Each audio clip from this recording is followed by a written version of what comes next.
Rahim. Assalamualaikum warahmatullahi wabarakatuh. Innal hamdalillah nahmaduhu wa nasta'inuhu wa nastaghfiruh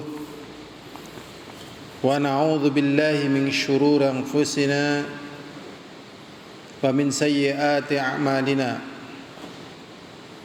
من يهده الله فلا مضل له ومن يضلل فلا هادي له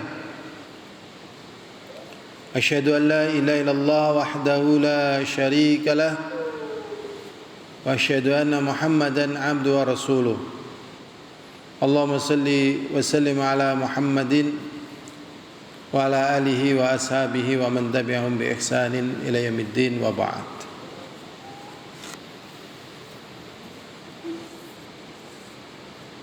Alhamdulillah, walaupun dalam suasana hujan, Allah memudahkan kepada kita untuk beramal saleh dengan menambah iman.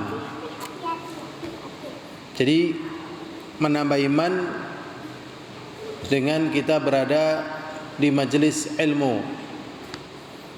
Dan tatkala imannya kuat, maka segala hal yang menyusahkan hidup kita terasa lebih ringan. Dan tatkala iman sedang melemah, walaupun dalam keadaan segala sesuatunya itu nyaman, hidup terasa sangat berat. Ini penting, ini iman gitu. Makanya orang yang ngaji disertai dengan ikhlas, disertai dengan doa dan ketulusan, hidupnya selamat ya. Jadi kalau ada misalnya yang ngaji kok celaka, misalnya ada yang celaka, mungkin ngajinya ada hal yang kurang, mungkin tidak tulus atau nggak doa begitu. Dan itu pun sangat sedikit, sangat sedikit dibandingkan orang-orang yang tidak ngaji. Jadi ngaji ini merupakan bahtera penyelamat kita untuk sampai kepada keridhaan Allah SWT. Insyaallah dalam kesempatan kita kali ini kita akan membahas harus bisa melewati ujian kalau kita ingin menjadi orang yang terbaik. Jadi harus mampu melewati ujian. Nah, ujiannya ini akhirnya menentukan siapa di antara manusia itu yang lebih bagus. Allah SWT berfirman di dalam surat Al-Mulk. Allah SWT mengatakan alladzi khalaqal mauta wal hayata liyabluwakum ayyukum ahsanu amala. Ini sudah sering dibahas. Allah adalah zat yang menciptakan kematian dan juga kehidupan. Jadi mati itu makhluknya Allah ya, suatu saat di akhir zaman nanti al-maut itu disembelih. Tatkala al-maut disembelih, mati, maka yang di neraka kekal karena nggak ada kematian. Yang di surga juga kekal karena nggak ada kematian. Ya, disembelih dalam bentuk kambing kibas. Jadi kematian itu makhluk Allah SWT. Alladzi khalaqal mauta wal hayata, dan kehidupan. Liyabluwakum, untuk menguji. Jadi hidup ini memang diuji. Ya. Siapakah di antara kalian yang paling baik amalannya? Bukan paling banyak. Karena ada di antara manusia umurnya pendek, tapi bisa masuk surga. Ada di antara manusia umurnya panjang tapi celaka, baik dunianya ataupun akhiratnya. Ada juga yang umurnya panjang tapi keberhasilan akhiratnya sangat tinggi. Ya, jadi makanya yang jadi ujian adalah siapakah yang paling baik amalannya. Kata Al-Qadiyat, akhlasuha wa aswabuha. yang paling ikhlasnya dan yang paling benarnya. Untuk benar sulit, untuk ikhlas juga sulit. Ya, ikhlas sulit sekali. Ya, ikhlas itu sulit. Untuk benar juga sulit. Nah, ini hidup ini. Nah, ini dibalik segala sesuatu yang kita lihat ada hikmah di situ. Di dalam hadis Rasulullah SAW, Rasulullah menunjukkan siapa yang paling bagus di antara hamba-hambanya. Yang pertama, dan ini menjadikan sebab yang lainnya juga jadi bagus, adalah orang yang membaca Al-Quran dan mengajarkannya.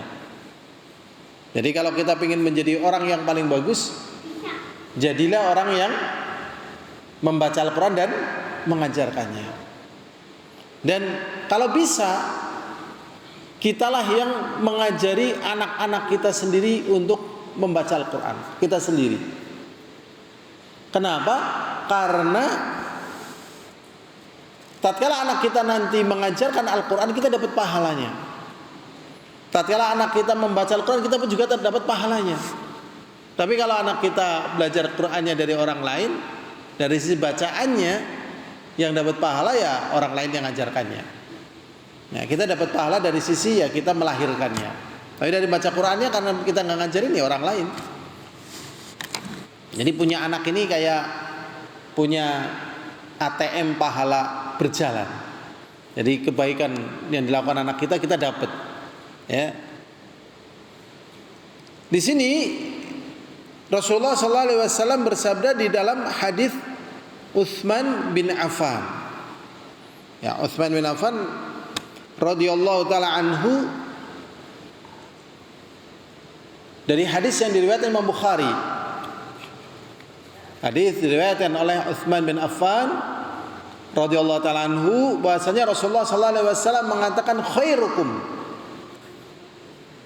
orang yang paling bagus di antara kalian adalah man ta'allamal Qur'an, siapa yang mempelajari Al-Qur'an, membacanya, menghafalnya, mentadaburinya. Orang yang paling bagus di antara kalian adalah yang mempelajari Al-Qur'an, wa 'allamahu, dan mengajarkannya. Makanya Rasulullah SAW juga mengatakan iqra'ul Qur'an fa innahu ya'ti yaumal qiyamah syafi'an li ashabi. Bacalah oleh kalian Al-Qur'an karena nanti Al-Qur'an itu akan menjadi penyelamat bagi pembacanya. Rasulullah SAW juga mengatakan al-mahiru bil Qur'an ma'a safarim kiramim bararah. Orang yang mahir membaca Al-Qur'an bersama malaikat yang terus berjalan mencari orang-orang yang baca Quran, al-bararah, yang berbakti, yang baik. Ini orang yang membaca Al-Quran. Jadi kita memang belajar menanamkan cinta untuk membaca Al-Quran, walaupun godaannya banyak. Syaitan itu menggoda, mau membaca Quran itu sulit. Ya, beda kalau mau megang HP. Kalau megang HP lebih mudah atau lebih sulit? HP lebih mudah ya. Bangun tidur aja nyari HP ya, mbok ana pesen, mbok ana info gitu. Ya, kayak tadi saya habis sholat juga lihat-lihat, Masya Allah. HP ya. Ketimbang apa? Quran. Walaupun di dalam HP juga ada aplikasi Al-Quran, gunakan. Ini yang pertama, kata Rasulullah SAW, sebagus-bagus kalian adalah orang yang mempelajari Al-Quran dan juga mengajarkannya. Kemudian yang kedua, untuk menjadi orang yang paling baik, yaitu orang yang paling diharapkan kebaikannya. Jadi orang yang paling baik di antara kita adalah orang yang paling diharapkan kebaikannya.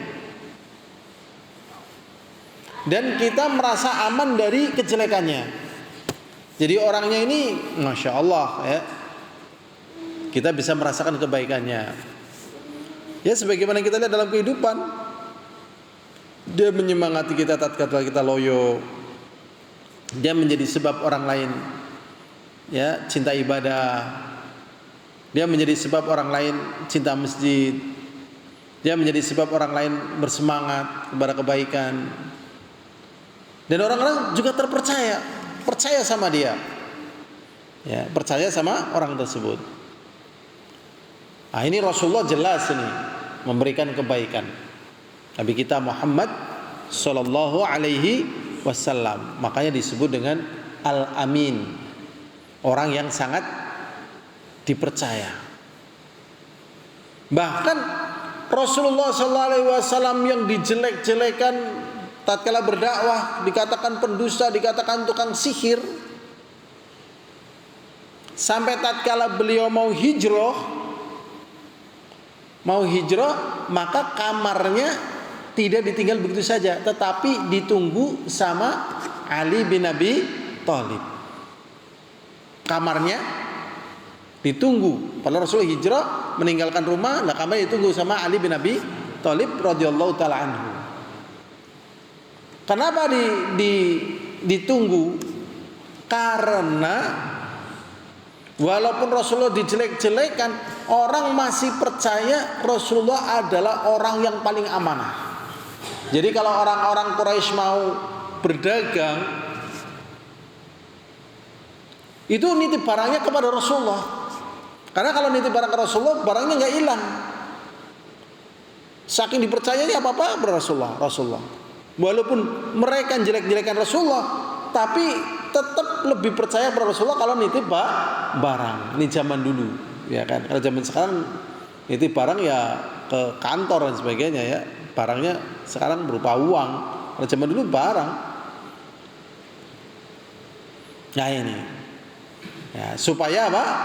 Supaya nanti kalau ada orang yang mau ngambil barang, ada yang tunggu. Akhirnya ditunggu kamarnya karena ada barang orang. Ini.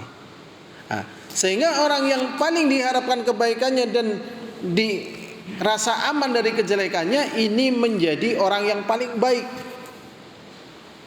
Di dalam hadis Abu Hurairah radhiyallahu taala anhu, ya, Rasulullah sallallahu alaihi wasallam mengatakan, ala ukhbirukum bi khairikum min syarrikum, maukah aku beritahukan kepada kalian orang yang paling baik di antara kalian dibandingkan orang yang paling jelek di antara kalian. Jadi orang yang paling baiknya di antara kalian itu siapa? Di antaranya orang-orang yang jelek itu siapa yang paling baiknya? Maksudnya dibandingkan orang yang paling jelek. Maksudnya ya orang yang paling baik ya. Nah, kan mencari yang baik. Nah, di antara orang-orang yang ya perbandingan orang yang jelek, mana yang paling baiknya begitu. Ditanya 3 kali. Akhirnya ada yang menjawab, faqala rajulun bala ya Rasulullah. Kemudian ada yang menjawab, tentu ya Rasulullah, saya mau. Akhbirna bi khairina min syarrina, beritakanlah orang yang paling baik di antara kami min syarrina, dibandingkan orang-orang yang jelek di antara kami. Siapakah orang yang paling baik di antara kami ya Rasulullah? Ya. Siapa ini? Kemudian Rasulullah SAW mengatakan, khairukum may yurja khairuhu wa yu'manu syarruhu. Orang yang paling baik di antara kalian adalah orang yang diharapkan kebaikannya. Salat bisa jadi imam misalnya, adzan bisa, qomat bisa, misal kerja bakti bisa ngambil yang berat-berat, masuk selokan bisa gitu ya. Terus ada kebakaran dia berani masuk ke apinya, ada apa-apa yang nggak bisa dia bisa gitu. Orang-orang kayak gini tentunya disenangi ya. Yang lainnya bersedih, dia tabah kemudian memberikan semangat. Itu orang yang paling baik di antara kalian, adalah orang yang paling diharapkan kebaikannya. dan orang merasa aman dari kejelekannya. Ini orang yang paling baik. Kalau orang yang paling jelek dalam masalah ini ya kebalikannya, adalah orang yang tidak bisa diharapkan kebaikannya dan orang tidak merasa aman terhadap dia. Jadi kalau ada dia, itu ada dia pulang itu pulang. Nah, terus gimana? Itu barang-barang masukin. Nah, kenapa? Ini nanti hilang sama dia tuh. Wah, hati-hati ada dia, jangan ngomong, nanti kalau salah ngomong nanti sebar itu, nanti dibolak-balikan. Nah, orang takut. Awas, hati-hati. Akhirnya dia dihormati, dimuliakan bukan karena cinta, tapi orang takut gitu. Orang takut pada dia. Khawatir jangan-jangan ini. Ada dia, waduh, kita pusing ini. Berarti orang ini termasuk orang yang paling jelek. Wah, kalau ada si fulan kacau ini, sudah berantakan, sudah ketakutan ini. Nah, berarti dia adalah orang yang paling jelek karena nggak bisa diharapkan kebaikannya dan orang nggak merasa aman dari dia. Kalau orang baik, alhamdulillah ada dia, masya Allah bisa nih. Nah ini. Jadi tatkala seseorang ingin menjadi baik, ya lewati dulu ujiannya. Tadi masalah baca Quran, yang bebuh baca Quran dilawan. Ya mau ngajarkan Al-Quran kadang males, dilawan. Maksudnya perasaannya dilawan. Ya, masya Allah. Memberikan kebaikan mungkin agak berat, dilawan. Maksudnya kebaikannya, kejelekan yang menghalanginya. Nah ini ujian-ujian ini akhirnya dia bisa menempati kedudukan orang yang paling baik. Berikutnya yang ketiga ialah hadirun azani wa azakumullah. Orang yang paling baik ya adalah orang yang paling baik terhadap keluarganya. Ya. Ini berat ya. Orang yang paling baik adalah orang, yaitu suami yang paling baik terhadap keluarganya, yaitu kepada istrinya. Ini ya. Jadi siapakah orang yang paling baik terhadap keluarganya? Maksudnya siapakah suami yang paling baik keluarganya? Ya, yang paling baik terhadap keluarganya. Jadi yang namanya manusia, kalau sama orang yang bergaulnya sebentar, itu biasanya baik atau jelek. Misalnya di kantor, di masjid gitu loh, di kumpulan, ya bareng-bareng pas acara. Biasanya kalau kayak gini orangnya baik-baik atau jelek-jelek. Berusaha bersama teman di waktu-waktu yang sebentar, biasanya baik apa jelek? Pas pergi apa? Baik ya, pergi misalnya, udah sayang bayarin aja. Udah urusan saya nih gitu. Ya kan, baik ngomongnya, bersikapnya gitu. Istilahnya kadang terjatuh pada jaim. Ngertos jaim? Jaga image. Gimana? Jaga image. Oh, bagus orangnya. Tapi kalau bergaulnya 10 tahun, 20 tahun, 30 tahun, 40 tahun sampai 50 tahun bareng kayak gini, baru ketahuan dia orang baik atau orang jelek. Pergaulan yang bisa lama seperti ini pergaulan apa ini? Suami istri. Gimana betul? Dangu apa sekedap suami istri? Dangu sangat. Nih kita cerita nih, Ya Allah, ya Rabbi, tak cerita nih, Baru nemuin tak cerita nih tentang lo. Baru nih, tentang orang kisah nyata. Namanya nggak usah saya sebutin, ya. Tapi dia orangnya ya, sama saya eman, udah dur, besar, ya. Zaman dulu naiknya sepeda ontak.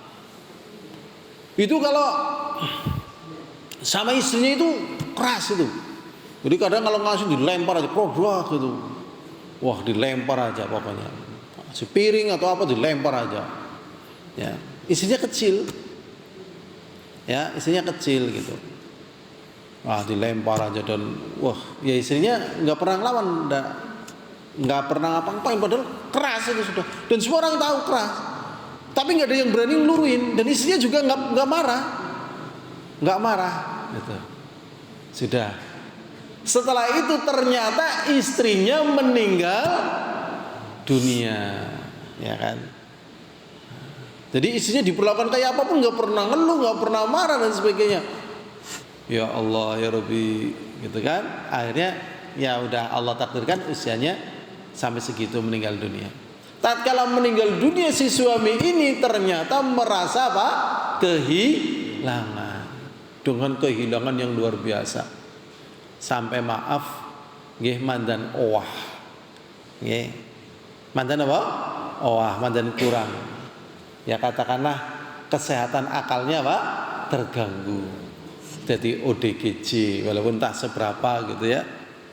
Nah, akhirnya ya saya wong namanya itu saya nanya, "Nah ini katanya si fulan masih saudara lah ya. Ini jadi begini nih kenapa?" Katanya anaknya ngelarang. Saya nanya ke anak-anaknya. Anaknya jadi kepala sekolah SMP kalau nggak salah. Yang jelas jadi guru SMP ya, tapi kayaknya jadi kepala sekolah. Oh enggak ngelarang gitu loh. Kami enggak ngelarang gitu. Nah, padahal yang tersebar ke kita kan dia pingin nikah lagi dilarang sama anaknya. Apa saya ada kesempatan ketemu anak-anaknya, saya nanya, oh enggak ada yang larang. Nah terus gimana kok bisa sampai begini gitu? Ya ceritanya kan gini, setelah ibu meninggal, akhirnya kami sebagai anaknya nyuruh bapak menikah lagi gitu. Wong setelah kehilangan itu, setelah ditinggal mati oleh istrinya itu, bapak merasa kehilangan. Akhirnya kita nyuruh nikah lagi. Ternyata bapak ngomong orana sing kayak ibune gitu. Maksudnya nggak ada seperti apa istrinya. Ya Allah ya Rabbi. Astagfirullah. Ada apa tempat mboten niki kasih niki? Apa? Oke. Nah, satu lagi kisah nyata ini. Tapi kalau yang kisah ini ada di dalam Sahih Bukhari, kalau nggak Sahih Muslim. Nah, ini ceritanya para mantan istri cerita kumpul ngerumpi gitu, ngerumpi tentang suaminya, ngerumpi tentang apa? Suaminya.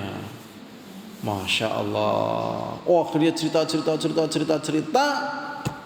Ada seorang wanita yang menjumpai suaminya sangat baik, diceritakan orangnya begini, baik sekali gitu. Entah kenapa akhirnya si wanita ini ya ditanyalah, kamu gimana terhadap suamimu? Iya, memang suamiku adalah orang yang terbaiknya. Tetapi saya begini dan sekarang suamiku telah menceraikanku gitu. Masya Allah. Jadi masalah seperti ini kelihatannya gampang, tetapi ini ujiannya paling besar.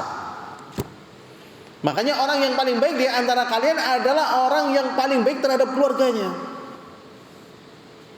Dan bala tentara iblis yang paling hebat, yang pangkatnya mungkin jenderal bintang 7 di hadapan iblis. Jenderal bintang berapa? 7, ada nggak jenderal bintang 7? Nggak ada ya. Lah kita nengok cerita ya. Kenapa? Bintang iblis. Wah, bintang iblis ini sudah. Nah, semuanya laporan. Saya sudah menggoda si fulan sampai dia membunuh. Oh, tidak. Ya, tidak dipuji. Saya sudah menggoda orang sampai ya mencuri, nggak dipuji. Ternyata ada yang laporan, saya menggoda si fulan sampai dia menceraikan istrinya. Sampai menceraikan apa? Istrinya. Ya, kemudian iblis memuji orang ini. Nikmat syaitan anta. Sebagus-bagus syaitan kata iblis kamu gitu. Karena berhasil menceraikan suami istri gitu. Loh kok bisa seperti itu? Ya karena yang namanya kejelekan itu berawal dari rumah. Kalau rumahnya sudah kayak open, anaknya tenang ibadah? Tidak. Contohnya gini, kamu pilih bapak apa ibu? Oh, anaknya mumet apa sedih? Sedih. Kalau milih bapak, tinggalkan ibu. Nah, kalau milih ibu, bapakmu musuhmu. Waduh, bingung kan? Bingung ya kan? Nah, Nah, kadang lahir yang namanya broken home, ya kan? Broken apa? Home. Wah ini macam-macam itu. Biasa nanti kena narkoba, ada yang jadi PSK dan sebagainya gitu. Ada yang mengatakan kenapa sebagai PSK ya nggak bahagia di rumah, nggak bahagia di rumah terus mau gimana gitu loh. Terus jadi anak jalan kenapa? Ya nggak diurusin. Menurut para peneliti kenapa jadi anak jalanan nggak diurusin? Kira-kira kalau diurusin ini jadi anak jalanan atau jadi anak yang baik? Kalau diurusin anak baik, yang jalanan kan kadang ingin nunjukkan nih saya butuh perhatian begitu. Wah ini makanya kalau sampai terjadi perceraian, ya iblis mengatakan kepada bala tentaranya, nikmat syaitan anta, sebagus-bagus syaitan, sebat-sebat syaitan adalah kamu. Makanya kalau ada orang bisa memiliki akhlak yang baik kepada keluarga, kepada istri, berarti ini jempolnya berapa? 4, 5, betul. Jempolnya 5. Ya. Dan di situ ada satu ulama Ahlussunnah wal Jamaah itu dia terkenal pintar Quran dan sebagainya gitu kan, sangat saleh. Ternyata istrinya sebaliknya. Ya, istrinya sebaliknya. Wah, suka marah-marah, suka apa-apa gitu. Lah akhirnya orang nanya, "Wahai Syekh, kamu adalah orang begini-begini disebutkan kebaikan ngajar Quran dan sebagainya." Ini dalam buku Ulumul Quran kalau nggak salah. Ya. Sedangkan istrimu begini-begini kenapa? Dia menjawab, bisa jadi ini Allah telah memberikan kepadaku sekian banyak kebaikan. Ya, disebutkan kebaikan Anda. Bisa jadi ini adalah merupakan penghapus dari dosa saya, sehingga Allah mengirimkan istri kepada saya, istri yang seperti itu. Kalau saya tidak sabar, saya khawatir nanti dikirimi oleh Allah istri yang lebih jelek daripada itu. Akhirnya ya Allah ya Rabbi, menurut orang, oh suaminya apik sing wadon elek. Ternyata ya ada ulama yang mengatakan ciri waliullah itu bersabar terhadap kejelekan istri. Masya Allah. Makanya nih maaf ya. Dulu saya sebelum tahu pembahasan ini gitu ya. Ini maaf ini. Kadang dia adalah seorang panglima perang, mimpin pasukan dan sebagainya. Wah berani sekali, perang dimanapun berani. Begitu pulang rumah, ditanya sama istrinya, kamu kemana? Ini kemana? Kamu nggak nurut, dicewer kayak gini, ya, nggak ngelawan coba. Wah bisa jadi panglima perang sama istri dicewer tidak ngelawan. Sekarang ini bisa nggak ngelawan istrinya? Bisa nggak ngelawan istrinya? Sangat bisa. Loh kok nggak ngelawan? Ini namanya kebesaran jiwa. Jadi untuk bisa seperti ini, ya Allah, ringan apa abad? Sangat berat. Karena laki-laki itu tipenya ingin dihormati. Makanya kalau ada laki-laki merasa tersinggung, tapi di sana-sana, bukan di pengajian, merasa tersinggung sama istrinya atau sama teman perempuannya misalnya, kan biasanya dipateni nopo dibiarkan aja, dipateni, saya dikatakan bunuh, nggak terima. Itu karena memang laki-laki ingin dihormati. Tapi permasalahannya ini kan sedang menjadi hamba Allah, pingin yang menjadi terbaik atau tidak begitu. Ya, makanya di sini hadisnya ya dari Aisyah radhiyallahu taala anha. Aisyah menceritakan hadis ini ya, bahwasanya Rasulullah SAW mengatakan khairukum li ahlihi, sebagus-bagus kalian itu adalah yang paling bagus terhadap istrinya. Wa ana khairukum li ahli, dan aku adalah orang yang paling bagus terhadap istriku. Masya Allah. Makanya Rasulullah kan ya kurang apalah ya panglima perang dan seterusnya. Tapi tatkala berhadapan dengan istri ya sabar, nggak ngelawan. Bahkan kalau dikembalikan kepada kisahnya Nabiullah Ibrahim alaihissalatu wassalam, itu kan pindah gara-gara Saroh kan waktu itu tidak hamil-hamil. Ya kemudian kan nikah dengan Hajar. Tatkala nikah dengan Hajar cemburu. Lah cemburu akhirnya suruh pergi. Ya pergi. Padahal Nabi. Misalnya dilepas bisa nggak Nabi Ibrahim? Ngelepas istrinya bisa nggak? Ya sangat bisa. Nabi Ibrahim besar kok, kasih Allah. Wong Namrud saja kalah kok. Domai nang garwone nggih. Wah, ini makanya tadi saya perbaiki ya. Bahwasanya itu kan cerita dulu sebelum saya tahu taklim ini gitu kan. Wah, ini nggak benar. Jadi terkadang misalnya orang hebat, sangat hebat, begitu sama istrinya kok kayak ada. Itu bukan karena dia nggak bisa hebat, ranahnya beda. Karena istri ini, masya Allah, punya kedudukan secara agama. Kalau sampai ibaratnya istri ini, maka dampak ke bawahnya ini ikut gitu. Dampaknya kan banyak, anak dan sebagainya. Ya Allah, ini yang jadi permasalahan. Makanya orang yang kuat menahan ujian istrinya itu termasuk daripada waliullah gitu. Karena memang nggak mudah, ya nggak mudah. Ya tapi kalau istri satu mungkin masih mudah ya. Apa sulit juga? Istri satu sulit atau mudah? Ya sulit juga ya kan? Sulit. Lah istri dua lebih sulit lagi, istri tiga lebih lagi gitu. Karena harus tenang, harus damai. Ini punya kekuatan luar biasa. Ya, orang yang istri satu aja terkadang sulit menciptakan rumah tangga yang kata Rasulullah, baiti jannati, rumahku ya disitulah. Ya, ibadah dan sebagainya sebagai surgaku. Ini. Makanya Rasulullah SAW mengatakan, orang yang paling baik di antara kalian adalah yang paling baik terhadap istrinya, dan aku adalah orang yang paling baik terhadap istriku, pada keluargaku. Ini. Jadi berbuat baik kepada keluarga ini bukan perkara yang enteng. Insya Allah kemudahan kita ngaji di sini itu karena insya Allah keluarga kita baik semua. Kalau mau berangkat ngaji ya, ternyata sebelum berangkat piringnya pecah, piang, aduh, ya kan? Pancinya ditendang plumprang, ya kan? Wah, kira-kira berangkat ngaji nggak? Pak ngaji, oralah, nang apa? Oralah. Padahal terus piringnya pecah berapa itu, aduh, ya kan? Suasananya nggak bisa tenang. Jadi pengaruhnya luar biasa. Ketenangan di dalam ya tadi ya terhadap keluarga, sehingga nanti lahir generasi yang tenang beribadah. Ya, tenang beribadah. Berikutnya lah hadirin azani wa azakumullah. Ya, yang keempat. Ya, ini jelas ya.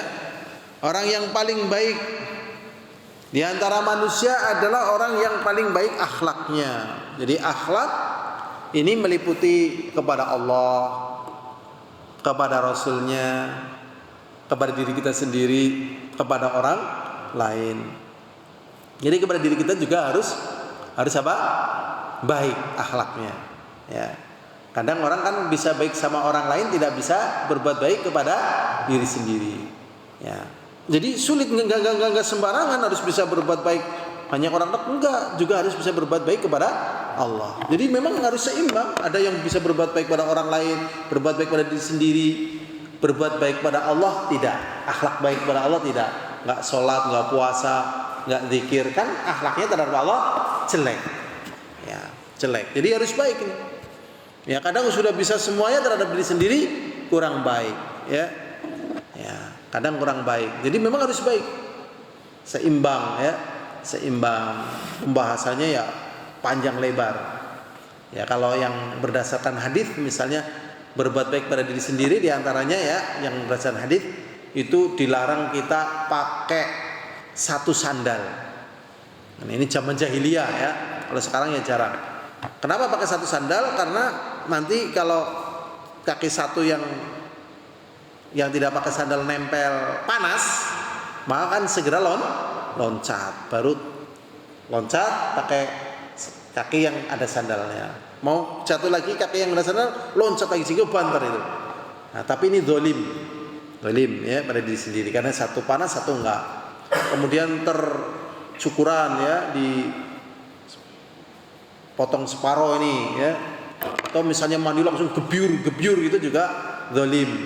nggak boleh ya, harus bertahap, kiri dulu, saya tangan dulu kiri gitu, supaya ada beberapa baru, setelah semuanya baru gebyur gitu, biar ya perambatan panasnya itu keluar. Itu berdasarkan yang diajarkan oleh Rasulullah SAW, dan masih banyak lagi ya. Di sini di dalam hadis ya, Abu Hurairah radhiyallahu taala anhu berkata Rasulullah sallallahu alaihi wasallam, khairukum islaman ahsanukum akhlaqa idza faqihu, rawahu Ahmad. Rasulullah sallallahu alaihi wasallam mengatakan, sebagus-bagus di antara kalian, orang yang paling bagus di antara kalian di dalam agama Islam adalah yang paling baik akhlaknya. Jadi akhlak itu bukan hanya perangai ya, tapi juga pembelajaran ya, pembelajaran. Kadang orang nggak bagus sama diri sendiri. Contoh ini sering ini ya. Ya, kita miara buaya, akhlak kita bagus atau jelek? Jeleknya dari sisi mana? Buaya bisa nerekam. Kita main ular kobra, baik apa jelek? Jelek, walaupun banyak orang seneng. Kenapa kok jelek? Bisa matok mati, berarti kita gak berdiri sendiri. Ya kalau terpaksa kita main ular, ya harus bahasa menterengnya harus safety, pakai apa dan sebagainya. Jadi kalau terpaksa matok, tubuh kita selamat. Ini main-main nyawa, ini nyawanya siapa? Kan nyawanya Allah. Allah yang menciptakan, dan ini nanti akan ditanya, kok buat main-main? Ini nggak boleh. Main-main terhadap sesuatu yang membahayakan diri sendiri nggak boleh. Nah, ini jelek akhlaknya. Tapi orang jarang yang memandang itu jelek, malah itu apa? Hiburan, kendel gitu kan. Malah kendel ya. Ya, padahal jelek. Ya, melakukan hal-hal yang berbahaya nggak boleh. Ya, kecuali memang darurat, ada ular besar gitu ya. Ini suka gigit orang dan ularnya harus disingkirkan. Ya terpaksa misalnya kita adepin misalnya. Tapi kalau nggak ada hajatnya malah buat dolanan, nggak boleh. Mudarat. Dan berapa banyak orang mati terpatok ular kobra ya yang sering nih. Nggak boleh ya, salah. Ya. Kemudian Rasulullah SAW mengatakan, sebagus-bagus kalian adalah orang yang paling bagus akhlaknya apabila dia faham agama. Jadi faham agama ini merupakan sebab akhlaknya jadi baik. Kalau nggak paham agama, bisa nggak akhlaknya baik? Nggak bisa. Contoh gini, puasa Senin Kemis yang sering buat contoh, bagus atau jelek? Bagus ya kan? Suaminya udah kerja di Jakarta 2 bulan, pas pulang sore-sore jam 5. Ya, saya sudah nahan 2 bulan, ya kan? Kan sebentar lagi buka. Tapi suaminya sudah nggak sabar. Lebih baik membatalkan puasa atau suaminya suruh sabar nanti sampai maghrib. Nah ini, Pak garis sejam toh Pak, sabar yakin Pak, nyenanggung Pak, yakin, sabar Pak. Ini lebih baik suaminya sabar atau si istri membatalkan puasanya? Ayo, eman-eman nanggung Pak yang dari sing tanggal 15 Pak lah, ye eman-eman gitu. Bagusnya kita membatalkan puasa atau suaminya suruh sabar? Yang betul batalkan puasanya, itu yang paling bagus. Karena kalau sampai hati suami kosong, waduh, rumah tangganya bisa berantayu bubaran. Wah, aku balik wis nang kana 2 bulan, siraku mumet iki barang nang kana kon nunggu sejam. Bagi laki-laki kalau sudah seperti ini, seperti 100 tahun kepalanya bisa pecah ini. Sebelum kepalanya pecah udah medot aja udah tawakal, minum yang seger dan sebagainya, tenaganya fresh lagi. Nah begitu. Nah ini akhlak. Makanya kadang problematika itu muncul bukan karena apa-apa, hal-hal sepele, hal-hal yang sepele. Ini saja kayaknya waktunya habis ya. Wallahu a'lam bishawab. Walhamdulillahirabbil alamin. Assalamualaikum warahmatullahi wabarakatuh.